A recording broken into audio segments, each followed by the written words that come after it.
Every day, something dramatic happens in the Caribbean that affects our lives. We'll give you the details. We'll give you the facts on Caribbean Perspective with Eddie Frederick.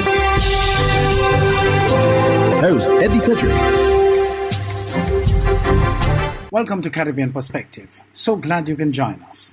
The story that takes the lead in today's edition for Monday, 8th January 2024, and brought to you in association with our friends at Antillian Group is more tributes pour in for former Prime Minister of Trinidad and Tobago, the late Basdeo Panday.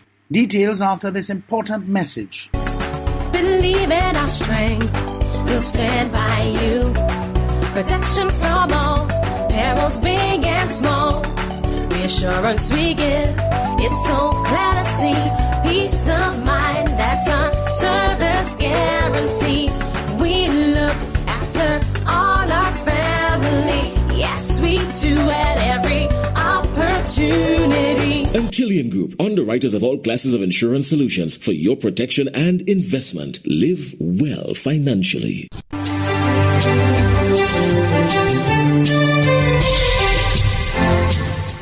Welcome back. Scores of citizens turned up at the Red House on Friday last to bid farewell to the former Prime Minister Basdeo Panday.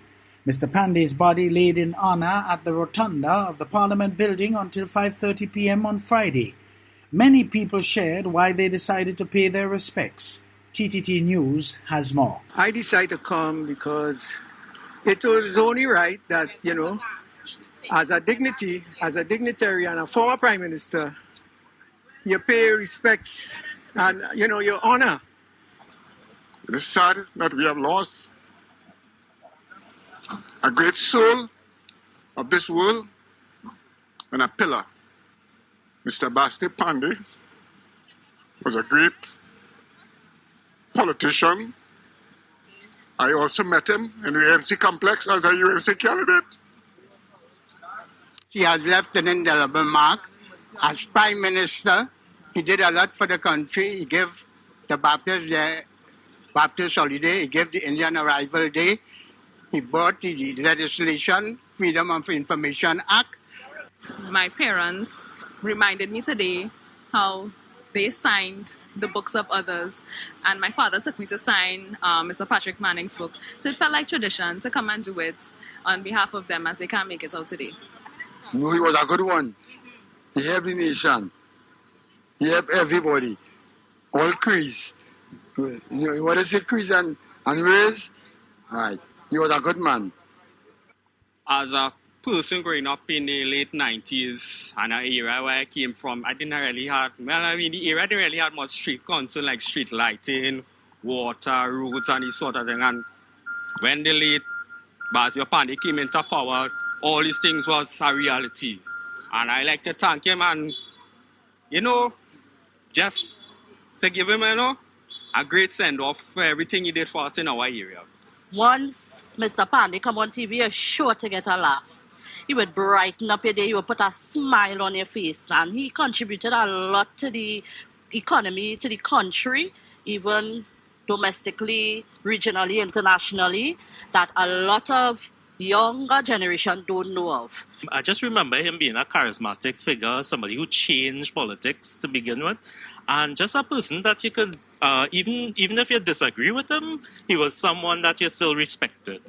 In today's society, we have, we don't have a lot of role models. And to me, he was a role model, somebody to look up to. He was a fearless fighter. He stood up for his country, and those are things that I admire about him. Some of those who spoke to us also shared how they believe the fifth Prime Minister should be honored. Name Piako after he. Basdeo Panday Airport. I was thinking about it. His name is Mr. Basdeo Panday. We should name all the Pan fraternity after his name. Panday built it, and recently, just before he died, they say it was one of the best airports in the Caribbean. I think the airport, it was his baby, and I believe, and well, the Hindu, the Mahasabha don't take in front, and they name Shiva Boys College, Basdeo Panday Shiva Boys College. And I think what he has done, past and present, they do it yet. Well, I heard they're naming a school after him. which I think is an excellent idea, as well as I think that they should have a library. You know, like how they have the library of Eric Williams.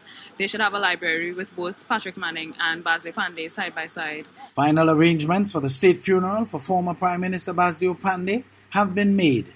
Events for Monday and Tuesday were detailed in a statement from the Communications Division of the Government of Trinidad and Tobago. On Monday, 8th January, the body of the former Prime Minister will be moved from Das Funeral Home in Marabella along San Fernando Bypass onto cross-crossing interchange to Rienzi Curtin Highway. The journey will continue onto Todd Street and to the Southern Academy for the Performing Arts, or SAPA. The drive will begin at 7:10 a.m. At SAPA, the Late Basdeo Panday will lie in honor for public viewing from 9 a.m. to 5:30 p.m. On Tuesday, January 9th, at 8:10 a.m., the body of the former Prime Minister Panday will be moved under military escort from the corner of Sapero Street and Rienzi Curtin Highway onto Todd Street and into Sapa, where at 9 a.m. the state funeral begins. Following the funeral service, the cortege will depart Sapa at 11:30 a.m. and proceed left onto Balizay Avenue and then onto the San Fernando Bypass, continuing south onto South Trunk Road and onto Mosquito Creek Road. At 12:40 p.m., the military procession will begin the escort on Mosquito Creek Road and proceed north, turning into the Shore of Peace cremation site. You're listening to Caribbean Perspective with Eddie Frederick, in association with our friends at Antillean Group, underwriters of all classes of insurance solutions for your protection and investment. Live well financially.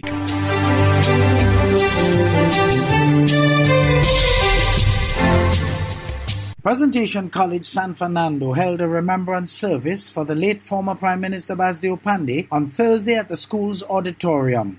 Subas Panday shared a bit of his brother's life after he retired his political hat. Reflecting on the life of former Prime Minister Basdeo Panday, many referenced his outstanding political achievements and contributions. But his brother Subas Panday gave us a glimpse of the man after the politics and just before his death. In a remembrance ceremony held in honor of Mr. Panday at his alma mater Presentation College San Fernando on Thursday, Subas Panday said the last 1 to 2 years of Mr. Panday's life was spent reading a lot of philosophical books in search of peace and happiness outside of career and even religion and within himself. He passed on some of his elder siblings' words of wisdom. In order to be happy, you have to get the negatives out of you. Stop hating. Stop bad talking. And the 5 tenets, no greed, no envy, no jealousy. But they said, yeah, but you leave a space in that spot that you had all this anger and hatred. He said, if you don't deal with it, you'll be like an alcoholic. You'll go back as like drinking rum, and you'll go back like drinking rum, and you'll go back now in the same body. He offered an effective antidote. Fill that spot with happiness, with honesty, with integrity, with respect. So what he said, you must fill that vacuum with goodness and kindness, so that the bad parts of your life, what you're thinking about, will come back. Subas Panday described his late brother as an enigmatic personality whose words and actions he did not always understand. But of one thing he was sure. But he was always that kind of fellow who didn't care what were the consequences. If he believed he stood for the poor, he didn't mind going to jail for the poor. And that was the man we saw Basdeo Panday was. But where did it all come from? It came from his own experience of poverty and starvation. That is the spring and the fire that kept on going. For TTT News, I'm Giselle Lagol. Former PNM General Secretary Ashton Ford weighs in on the life and political legacy of UNC founder Basdeo Panday. Mr. Ford says Mr. Panday was a true leader and a fighter. TV6's Nicole M. Romney reports. It tells us He first met Mr. Panday when he fought. Mr. Ford tells us he first met Mr. Panday when he, Ford, was mayor of Arima. Ford says the former Prime Minister was always a strong leader who had the respect of his peers. He recalls some of the fearless statements Mr. Panday would make. For example, serious issues like when teachers were taking legal action, he would say, any teacher abandon his job is a criminal. And he got a lot of flack for that. And he never hesitated to defend his statement. He, like many others, speaks of Mr. Panday's desire to help young people. When he tried to transform people who were on the wrong side, I remember a young man in Laventille, he put him up as a candidate. And he said that when they asked him how you could do that, this guy is involved with the law and so on. He said, well, I am trying to use community leaders, transform them from one way of life to a proper way of life, and he referred to them as community leaders. Ford says Mr. Panday not only talked the talk, but walked the walk as well. This brings me to his relationship with his daughter. And we knew her from, we were in Parliament when she was born and things. And she grew up in the eyes of the national community.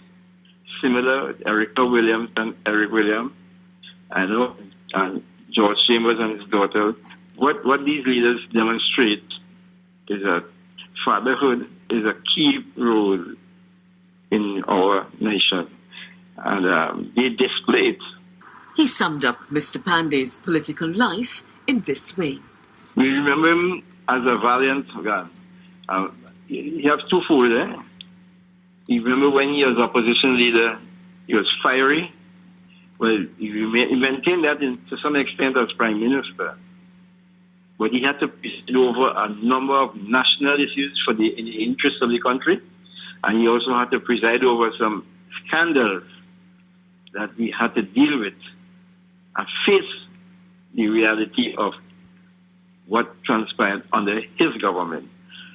So that you have to look at it both ways, the good and the bad. Nicole M. Romani, TV6 News. In other news, and after nearly half a century of operating under Caribbean government's ownership, the 67-year-old regional carrier Liat is set to conclude its current phase of Liat 1974 Limited. The court-appointed administrator for the cash-strapped regional airline says the airline will wind up its operations in its current form on January 24th this year. A letter to staff outlining the latest position of the Antigua-based Liat 1974 Limited on Thursday, Seaforth wrote, after careful consideration and evaluation of the present operations, a decision has been taken by the court-appointed administrator to permanently cease all commercial flying operations as of close of business on January 24, 2024. He went on to add, as a result of the foregoing, you are hereby notified that your employment with Liat 1974 Limited in administration will be made redundant effective February 4, 2024. The move is expected to result in more than 90 employees being made redundant without any payment and a promise that obligations will be met. The airline is owned by the governments of Antigua and Barbuda, Barbados, Dominica, and St. Vincent and the Grenadines.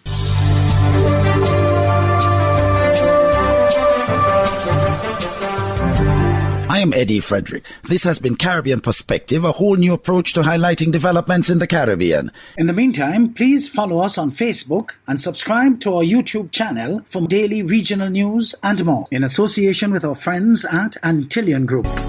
Believe in our strength, we'll stand by you. Protection from all perils, big and small. Reassurance we give, it's so glad to see. Peace of mind, that's our service guarantee. We look after all our family. Yes, we do at every opportunity. Tillian Group, underwriters of all classes of insurance solutions for your protection and investment. Live well financially.